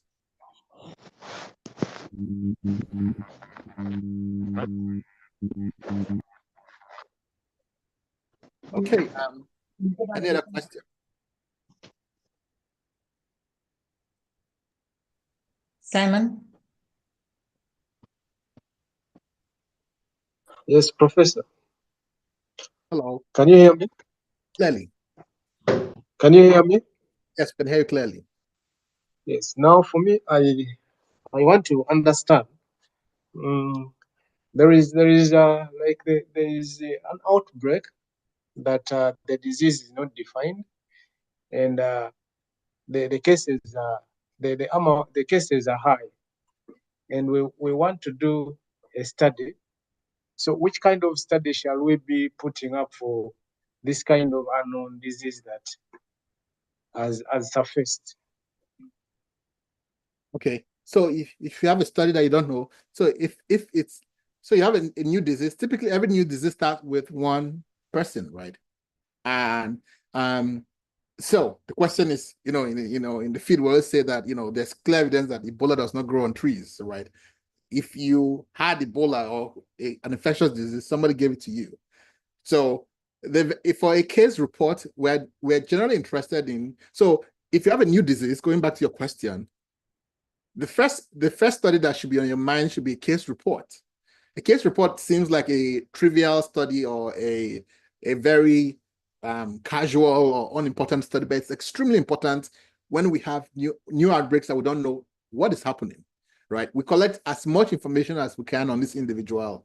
We ask him, did you go to the forest? What did you eat, right? We're trying to establish whether it's, human to human transmission or animal to human transmission, right? We look at what they ate. We look at, we monitor them.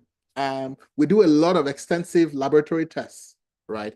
Trying to make sure we can identify what the pathogens are.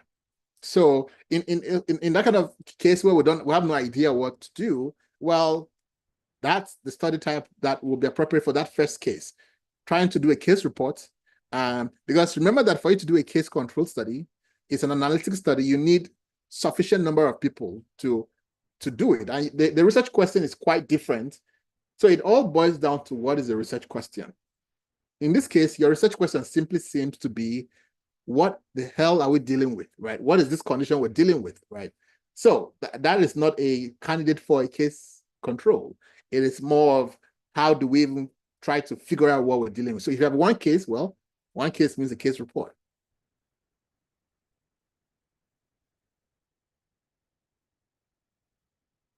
All right, any other questions? Are we all set? Hello, Prof. Yes.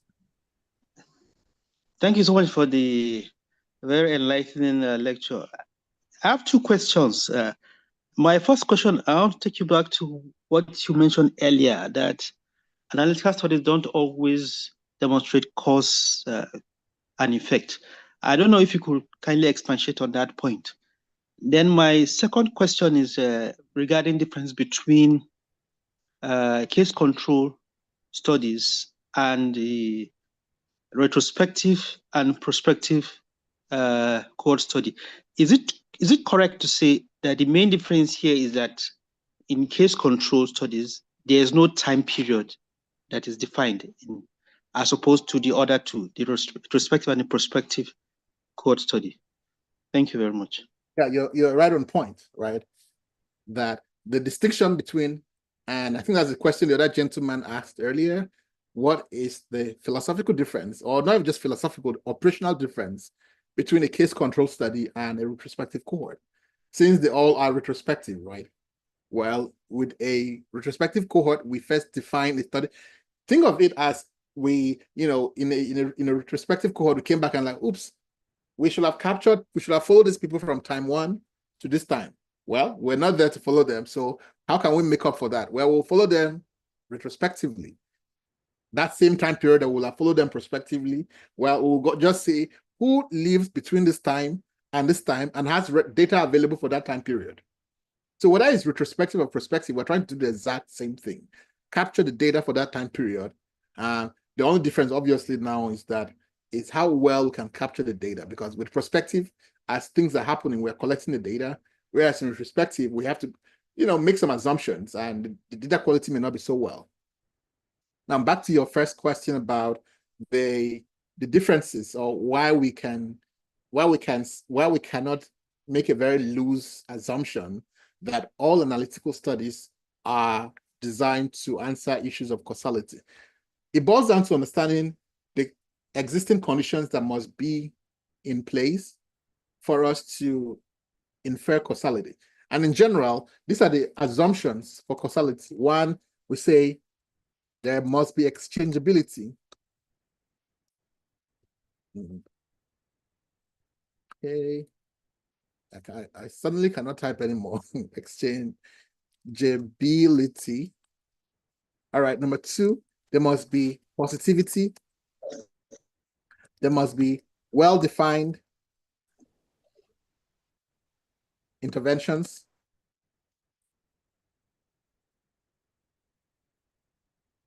And 4, there must be no model misspecification. And so in general, right, these are the core assumptions for causal inferences. Now, the problem with cohort studies and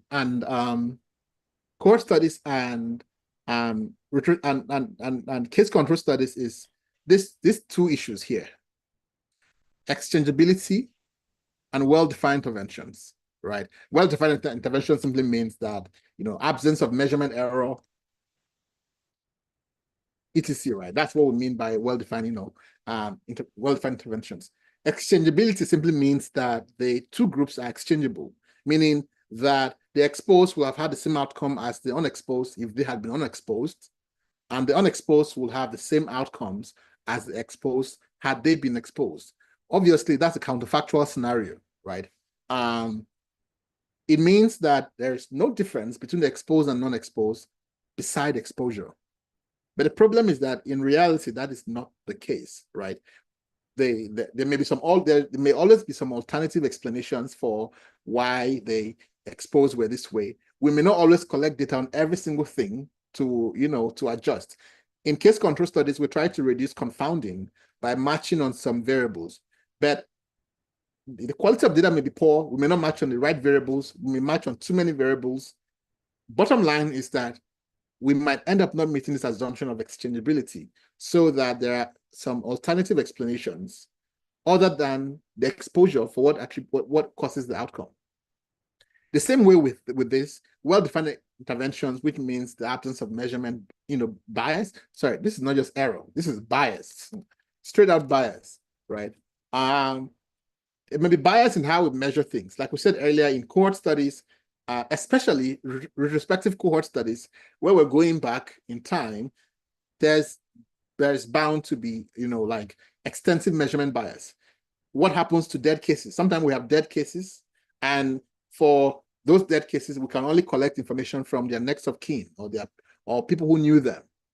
Think of the kind of error that can creep in, and the kind of bias that can also creep in from collecting data about either dead controls or dead cases, right? There are just a lot of issues that come into place where it's very hard for us to argue with a straight face that these assumptions are met. So because of that, that is why we cannot really, make causal inferences from those kinds of observational studies. I hope that's clear. Sorry, let me correct. Thank you so much, Prof. Yeah. All right. Are we all set? No, not yet. Can the medical record be used in getting exposure, in brackets, risk factors, in a case control factors in place of administering questionnaire on participants? Okay, so remember we said a case control, one of the things you must avoid is ascertainment bias, right? Ascertainment bias simply means whatever you do to A, you must do to B. We're just talking about measurement error now. So guess who is not in the case record data? Any wild guess? This is a hint. This is an extremely complicated question. In a case control study, guess who doesn't have medical records? In general, let's say in the case of this, we're talking about the case of our food poisoning scenario. Who doesn't have controls? Controls, of course. So if you don't construct the questionnaire, how are you going to collect data on the controls?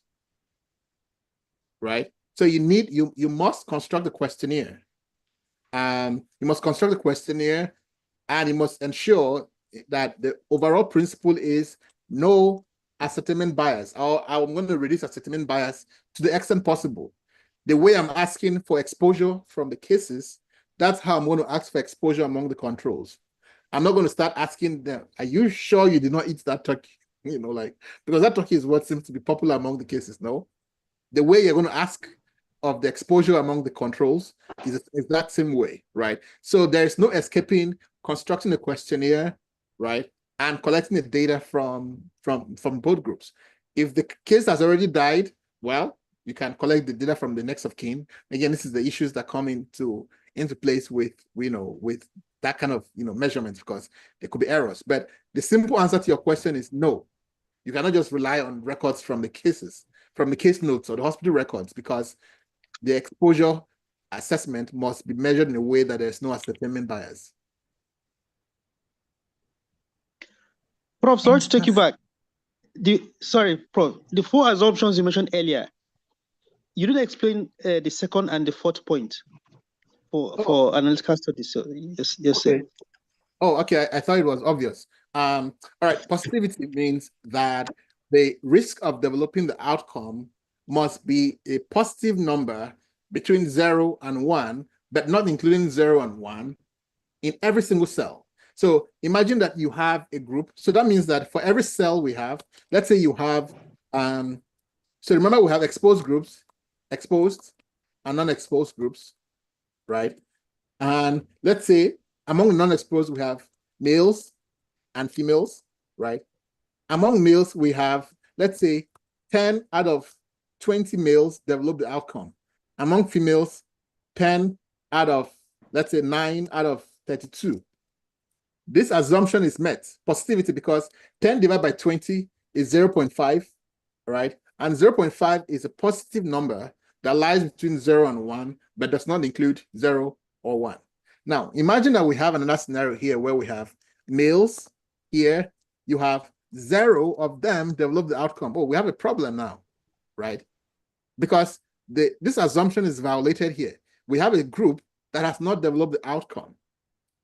So the assumption of positivity is violated. So positivity simply means that for every group we're comparing, the groups there, the risk or the probability of the outcome occurring must be a positive number that lies between 0 and 1, not including 0 or 1. So that's the assumption of positivity. And then model misspecification means that the way we are modeling the relationship between the outcome and as a function of the predictors must meet underlying assumptions for the outcome of interest, right? So for example, if the outcome we're using is it's count data, right? We have to look at the distribution. Does it follow a Poisson model or a Poisson distribution, right? Because we typically talk about three types of bias in epidemiology. But we forgot the fourth. We don't typically talk about the fourth type, but we talk about confounding selection bias, measurement bias. But then there is also analytical bias, like how we chose to analyze the data, right? That could also be a source of bias. So here you love linear regression. So to the guy with the hammer, everything is a nail. So you're like, oh well, or you love logistic regression. So everything to you is logistic regression. Obviously, you specify the model. And it's not even just about selecting how you select the model for the outcome. It's also about how you model the relationship between the predictors and the outcome. So let's say that a particular predictor changes in a quadratic fashion, right? In relation to the outcome, but you are modeling that relationship as a linear relationship. Obviously, you have model misspecification there, right? Because you have modeled the relationship that as linear, where indeed it is quadratic. So this has to do with that fourth bias we talked about, where the bias comes from how the kinds of analytical approaches you use to measure the relationship between the exposure and the outcome. I hope that is clear. Yes, sir. Thank you so much, Prof. You're welcome. Prof, someone asked a little question, Prof, please. So in simple terms, what kind of research question does a case control study answer? Okay. We're answering the relationship between A and Y, right? What is the relationship between A and Y? In a simple term, that's the simplest way we can answer it possibly. What's the relationship between smoking and lung cancer? What's the relationship between, use of ChatGPT and academic performance? It can be any question at all, right? Let's take that question we talked about. What's the relationship between use of ChatGPT and academic performance? Now, it's your job as researchers to be able to take the same research question and think about it in different ways, how you would answer it, right? So here, academic failure, right? Or academic performance, let's just say, put it more broadly. So this is a research question we want to answer. So a case control study can answer a question about the relationship between exposure and outcome, but only when we have accumulated the outcomes already. So it answers the relationship between A and Y in context where the outcome has already happened already, and we're looking back in time. So here we gather a whole bunch of people who failed exams. Those are our cases. And we're trying to see what factors might have led to them failing their exams. So that in a nutshell is what a case control study is supposed to do. We are comparing cases to controls. Obviously, that means the cases already have happened and we have them in the pool. That's what we're comparing to people who did not have that outcome, but were at risk for having the outcome. So obviously, it would be very ridiculous if you're trying to do a study looking at ChatGPT and academic performance. You define your outcome, your cases as students who failed, but you define your controls as people who have never been enrolled in school. It's like, okay, those people are not at risk for academic failure. Remember that we said the controls must be people who are at risk. There are people who that outcome could have happened to them. So obviously, this also have the people who were at risk for failing exams but did not fail. I hope that's simple enough.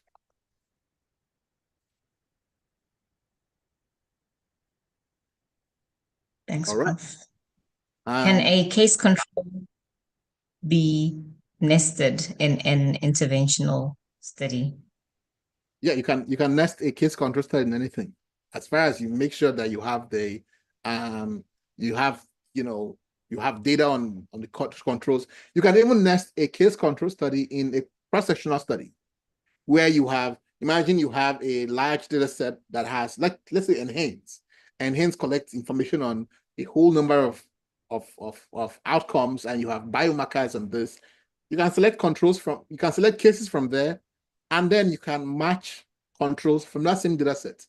This is where, your ability to think outside the box. All we require is that you understand the basics of a study design. Once you understand that, you have wings to do whatever you want, right? As far as you obviously are doing it correctly, and you understand the principles of what you're doing. So, nested simply means that it is occurring within another study that was not designed for it, and we're just trying to get the data and answer this secondary research question that was not the original research question. Thanks, Prof. Sorry, Prof. Okay. Sorry, Prof. Does that take us back to the initial statement when you started the session regarding titling a research, where we saw two different types of research being used in a title? Does it mean that if it's a nested study, then such terms, such titles could have been valid if they had added the word nested? No, because you're saying we can use the fact that you different approaches. I see your Yes, sir. point. And it's a very intelligent question. So okay, if we nested it, then is it no? So even if you nested is at best you can describe it as a nested case control study. You can't say it's a cross-sectional case control study. So it is not so much from where you started from. It's about what study design is this. I hope that makes sense. So whether it was from a cohort study or that is less of interest. It's like, what study design is this? In the methodology, you can then tell us that, oh, this was nested and this is where we get the data from. But no, even if you got it from a cohort study, you can't call it a cohort case control study because such a thing does not exist. Thank you so much, Prof. You're welcome. Okay. Kindly throw more light on a nested case control study. Excuse me? We just explained that. Your assignment is to go and read it up. Okay, Prof, please, what is the distinctive difference between a case series study and cross-sectional study? So a cross-sectional study is, in general, most times a population-based, where you have both exposed and non-exposed individuals who are captured at the same time point. So imagine we're doing a cross-sectional survey of, let's say, in the population. That survey might include people who have COVID. It may include people who do not have COVID. It may include a whole bunch of other people, right? So We capture exposed and non-exposed individuals. We also capture individuals who have the outcome and who do not have the outcome, right? So both exposed and non-exposed, both individuals with outcomes and those with non-outcomes are captured in the same snapshot. A case series is specific to only individuals who have a common exposure. So it's not as, it's not as broad in terms of its application as a cross-sectional study. Also, in a case series, typically, we don't typically sample. A case series does not involve sampling. We take everybody as they come. So individuals who, imagine we're building a database of people who have a lab, who have been tested positive for COVID. We don't say, oh, well, we're only going to take you and not the other guy. We take everybody who comes in a case series. Cross-sectional studies typically involve sampling. We sample. Of course, you might have cross-sectional studies where you have a whole census taken, right? But that's a census, really. Cross-sectional studies typically involve sampling, whereas for case series, we take everybody as they come. Okay, thank you. There's another question.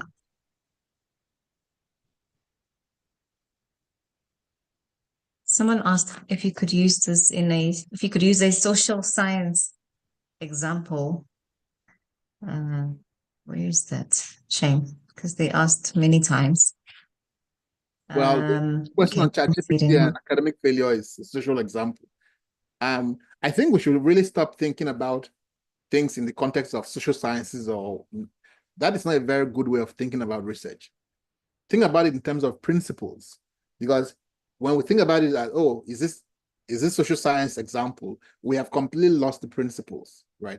We are thinking in cases of particular applications. What we're discussing here are things that are based on principle and could apply to any study design. So in any context or any specialty.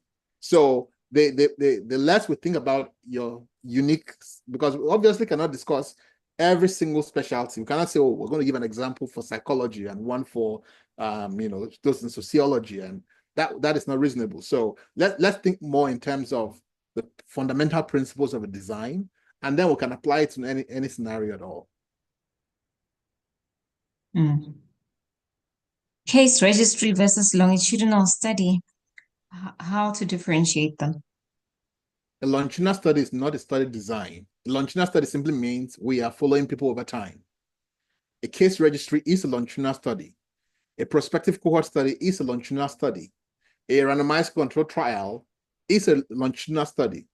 A panel study is a longitudinal study. Longitudinal simply means we are collecting data over time. It does not describe a particular study design. Okay. Thank you. I think that is all. That is perfect. Any other questions? Better post now. None. I can answer for that. Yeah, but... sorry, Prof. This might be unrelated, but what's the difference between a feasibility study and pilot study? Thank you. It's potato.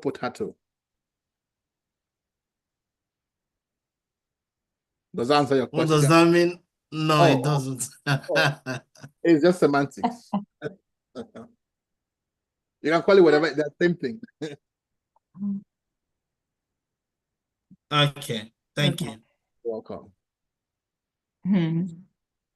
Yeah, thank you, Prof. I don't think there are any other questions. Okay. Thank you so much. I will run before there's a risk of another question developing.